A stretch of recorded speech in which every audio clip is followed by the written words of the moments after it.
Good afternoon. My name is David Moore. I'm the police chief in Janesville. To my immediate right is Lieutenant Keith Lauber. We would both like to thank you for appearing on such short notice for this press conference. But we have been trying very hard to get this information out to you in a timely manner.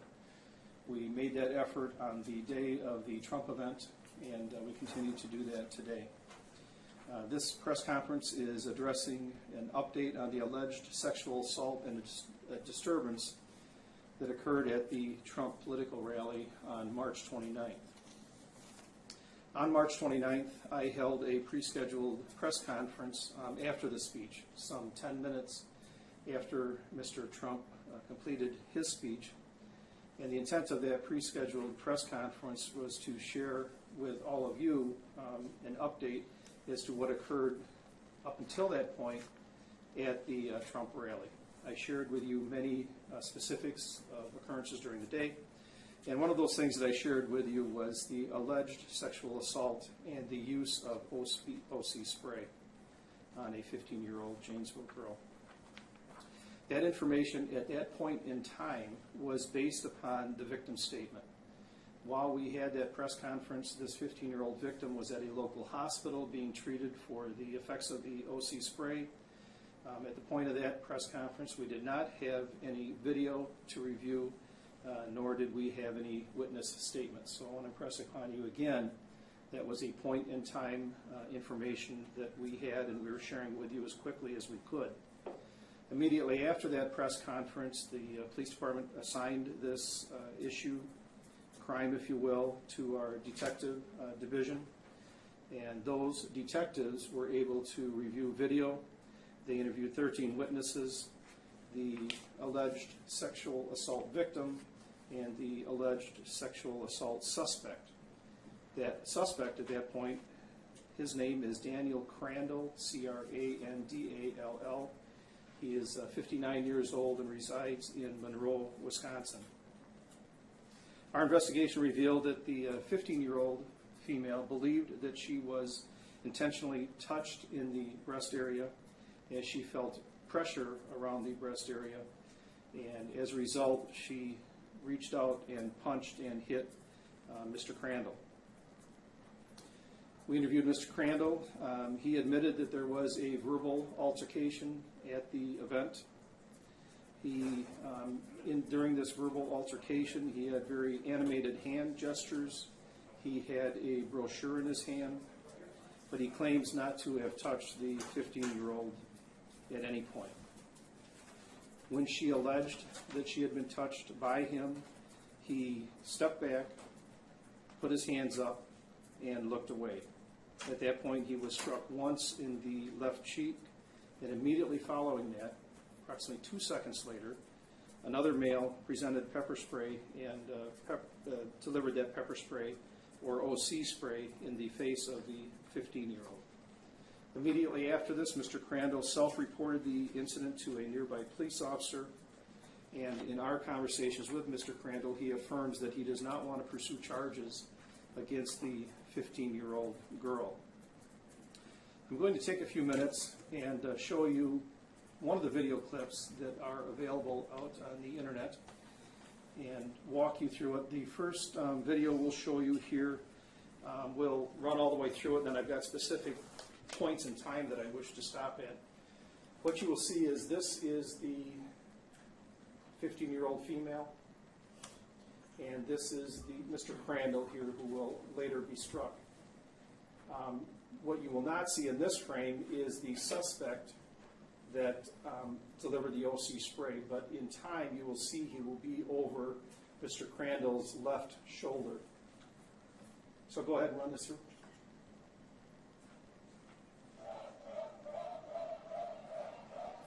I want you to note that it's pretty tight quarters.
start of the verbal exchange. Pretty tight quarters.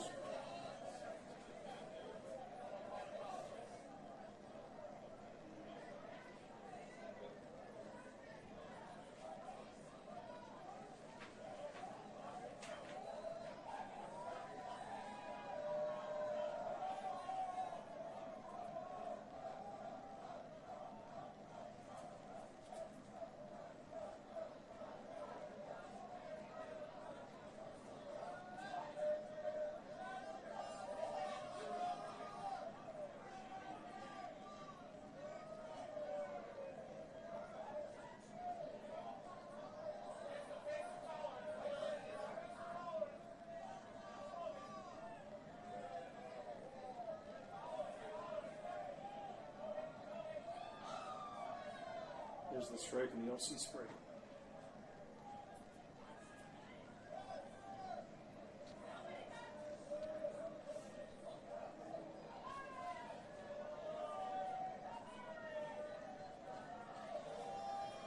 Okay, Leslie, if you go back to 106.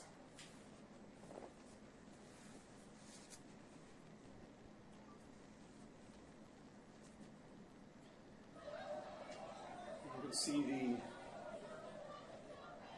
time and distance between the two.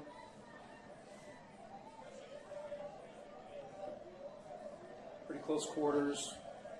Mr. Crandall's animated with the brochure that is in his hand. And we'll run this through to 1:30, Leslie. We'll stop at 1:30. Okay, now Mr. Crandall's hands come up. You'll notice, if you haven't noticed, he took a bit of a step backwards. And in short order here, in about another 30 seconds, he's going to look away. Continue on to 2:05, Leslie.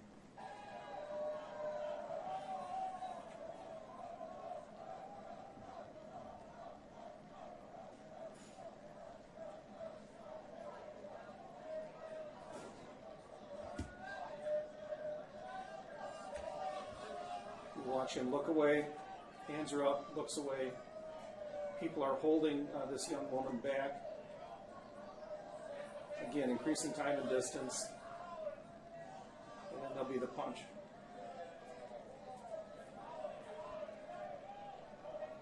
There's the punch at 2:05.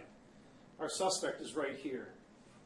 He has that OC spray already in his hand by this point. And Leslie, go back and hit play. 2 seconds later, the OC spray is is presented, and the young female is sprayed in the face. And she's taken off and gets some medical assistance. We reviewed this video as well as many others, and we did not find evidence of a sexual assault. The video does not support evidence of a sexual assault. It does support that a punch was delivered by the 15-year-old, and it certainly supports that the OC was sprayed into the face of the 15-year-old. Now, for this Trump event, we were very clear that no violence would be allowed at any time in this event. That punch and that use of the OC spray are both acts of violence. We have referred to juvenile authorities the 15-year-old female for disorderly conduct charges. Could have been an assault charge, but Mr. Crandall didn't want to pursue those charges. There are no charges regarding Mr. Crandall. He committed no crime. We're still looking for the male that presented the OC spray. And we would like to thank many in this nation that contacted the Janesville Police Department. We received video clips and still photos and comments and guidance from all across the nation, from the East Coast to the West Coast. We responded to all. We accepted all information, but it simply just took a little bit of time to work through the video, the witnesses, and the persons involved in receiving their statements. I'd like to remind everyone here that with the exception of this incident, there were no other acts of violence. There were no arrests. This was a peaceful event with almost 2,000 people able to exercise their freedom of speech. I'll answer questions in a few moments. I'm going to bring up Lieutenant Keith Laver here, and he is going to talk about the suspect that we are still looking for. Lieutenant? Good afternoon. I'd like to talk to you a little bit about the subject who sprayed the 15-year-old. From reviewing all the video, it appears it's pretty clear who our suspect is in that piece of this puzzle. We've described him as a male white. He's early 20s to mid-20s with dark hair. Most of you have seen the photos that we've released on our Nixles and Facebook pages and social media pages. We thank you for that. I would like to clarify that we still have not identified who this person is, and that we would like to know who it is so that we can contact them and speak to them about this matter. I'd like to refer you to the screen. And Leslie, if you can go to the side profile.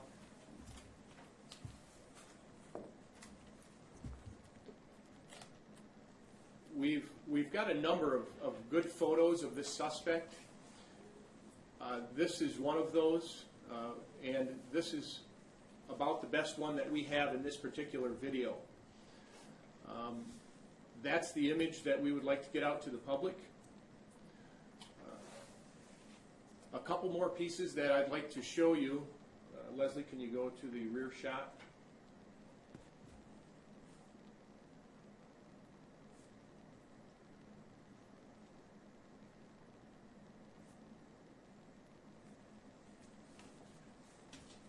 As we look at the suspect from the rear, particularly at his hair, we are not certain whether the white marks in the back of his hair are shaved in there, or whether they are from when he placed his baseball cap on and it pulled the hair up, or whether he has like a small bun in the back of his hair, or what exactly that is. But we'd like to point that out in case it's something that's unique to him, that we can show the public, and that will help identify who he is.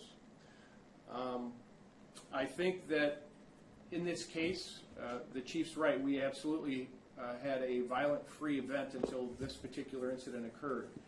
And this stepped it up to a level that we don't think it needed to go to. So I encourage you to press this picture out there for us, and our request that we get some help identifying this subject. Chief?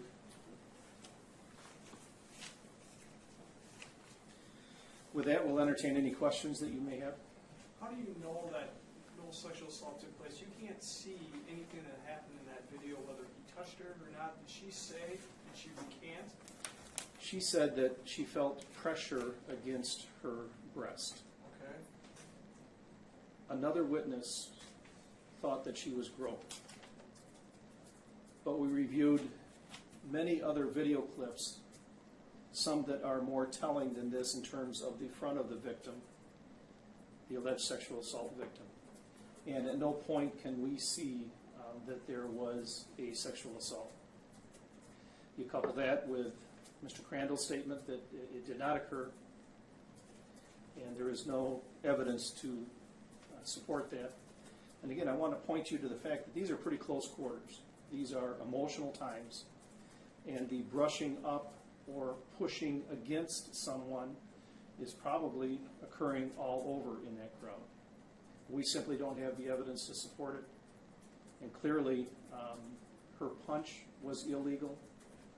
There was time and distance separation before she decided to throw that punch. It's an act of violence. That's why we referred her to juvenile authorities, which in Wisconsin is equivalent to an arrest. What are the repercussions for a minor or something like this? Again, the juvenile authorities will work with this young woman and the family and find what is best, a best answer for her and that family. When you say juvenile authorities, who exactly are you referring to? In the Wisconsin system, there is juvenile probation and juvenile authorities. They accept these referrals, and they look holistically at the child as to what the best punishment, if you will, is. They could lecture, they could work with the family to assure that there is a proper upbringing. There's a variety of things. I don't anticipate this young woman would spend any time in jail, if that is what your question is. Are you talking about the district attorney's office? Because don't those prosecutors still handle juvenile cases? It goes to the juvenile probation, juvenile authorities first. They could send it on to the district attorney's office, yes. Could she be charged with making a false report?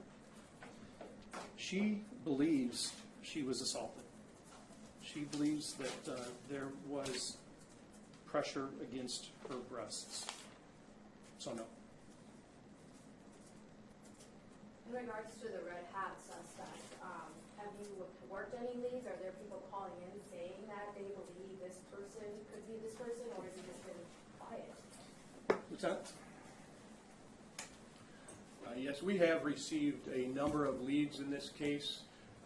Some we've already determined are not accurate leads, and we have some that we are continuing to follow up on, but at this time we have not identified who he is. Why was he not contacted during the event yesterday, or the other day? I mean, I guess obviously medical attention was given to the girl, but why did no officer step in to find the man who deployed the pepper spray? When this occurred, Mr. Trump had not either spoken yet or was in the process of delivering his speech, and I think it's more the former, that he has not spoken yet. So our officer's main responsibility was to assure freedom of speech. It was to assure the safety of all. The immediacy of the safety issue was over very quickly. We saw that victim got assistance and aid, and we knew that we could follow up on this matter later.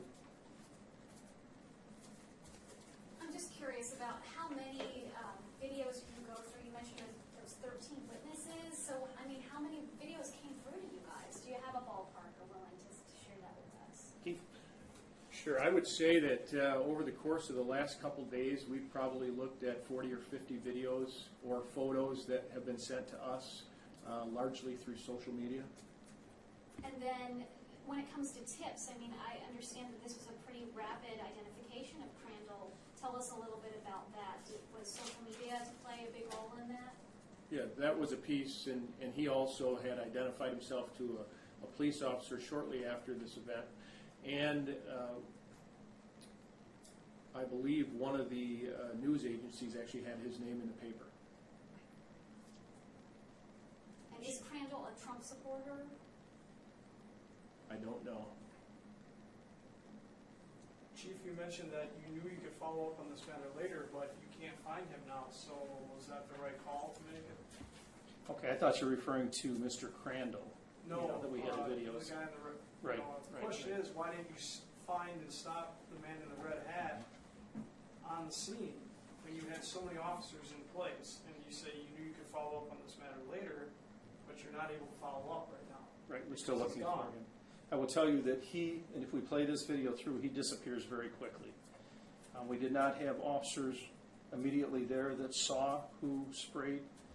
He was pretty careful about it. In fact, Leslie, I'll have you run that spray through there again. It's there might have been 3 seconds that it was there, and right after that, he gets a smug look on his face, and he just kind of drifts into the crowd.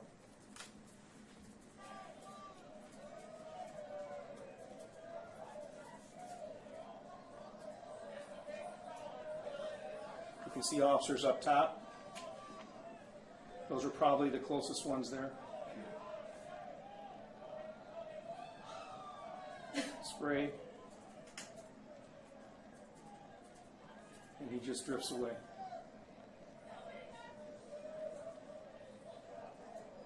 I'm sure if those officers had seen that spray, they would have apprehended him immediately, but they simply didn't see it. No officers saw the spray. We saw the results. We saw that the young woman had been sprayed, but we did not see the suspect immediately.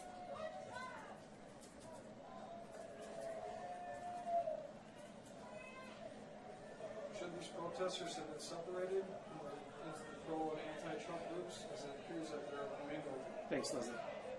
We made the decision that it would be very difficult to set up separate areas for those that support Mr. Trump and those that are adverse to Mr. Trump. That would be difficult for us to do, and it would even be more difficult to continue to keep them separated. So we allowed free speech throughout the area. At what point was that decided? Because I know there was a designated free speech area in the beginning of the event. Right. We had hoped that more people would stay in that area. What had happened during the event is we had very long lines waiting to get in to the event, and not everybody could get in. So now we had all of these people in the parking lot that didn't get into the event, and we decided to politely move them to the north, but they ended up staying in the lot. Things were calm enough that we didn't feel we needed to bring in additional assets and force people to leave the lot. The 15-year-old girl, she's obviously not a Trump supporter, is what the impression I got. I don't know. Did she skip school to come to this event? She was supposed to be in school. Truancy situation here? Are you guys going to press that here or not? That's been taken up with the family. Okay. How is she doing after this? I don't know if the police have talked with her since this. You know? We've talked to her a number of times since this incident, and I can't tell you how she's doing right now. I think right away she was worried, and she believes she was touched inappropriately, and that's still how she was feeling as we talked with her yesterday. So I can't speak to how she's feeling today. Can you speak to pepper spray? Was that something that will leave a lasting mark on her, or is she going to recover? No, the effects of pepper spray last about 15 to 30 minutes and as long as 45, and it's very painful. She didn't seem to really flinch in some video I've seen when she got sprayed. It was all over her face, and I mean, I would have cringed or flinched. Was it just that was pepper spray all over her, right? That was pepper Yeah, that spray. confirmed. I'm sure wearing glasses helped keep it out of her eyes. It affects the mucous membranes as well, and if you can block it largely from your eyes, that helps. Mm. What kind of charges could this guy face for using pepper spray in a crowd? And I wonder what circumstances are you legally allowed to use pepper spray? Right. We are looking at the circumstances in their totality. So we have a number of options to us. And I can tell you that a battery charge would be appropriate. Illegal use of pepper spray could be appropriate. Disorderly conduct could be appropriate. There's a number of charges that we will look at and make a determination after we identify and speak to this subject and give him an opportunity to speak for himself. When you say battery, you mean misdemeanor battery? Yes. Is there an argument for self-defense of another guy using the pepper spray? I guess we would have to talk to him and see if he wants to make that argument. Do you believe he's local? I know you're trying to figure out where he is. Yeah. We're uncertain as to where he's from. How many witnesses have you guys been able to interview? Have any of them corroborated the 15-year-old's statement? I believe one has corroborated that statement, and most have not, along with the videos that we've seen that have supported Mr. Crandall's statement. In total, do you know how many people you guys interviewed? 13.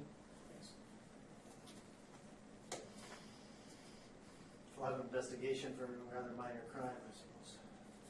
Not normal. There's a lot of investigation occurring in this matter, yes.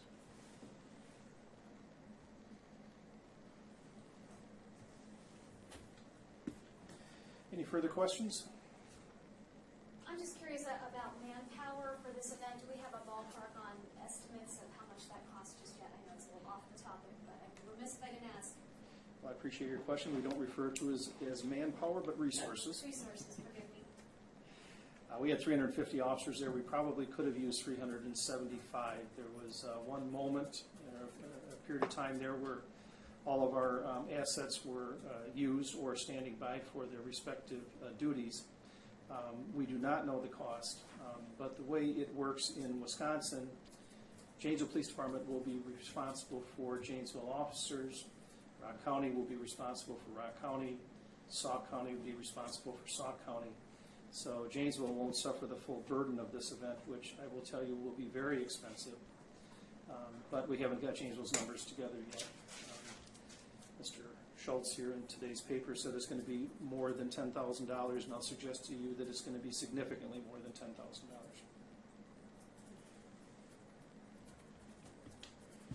Okay, thanks everybody.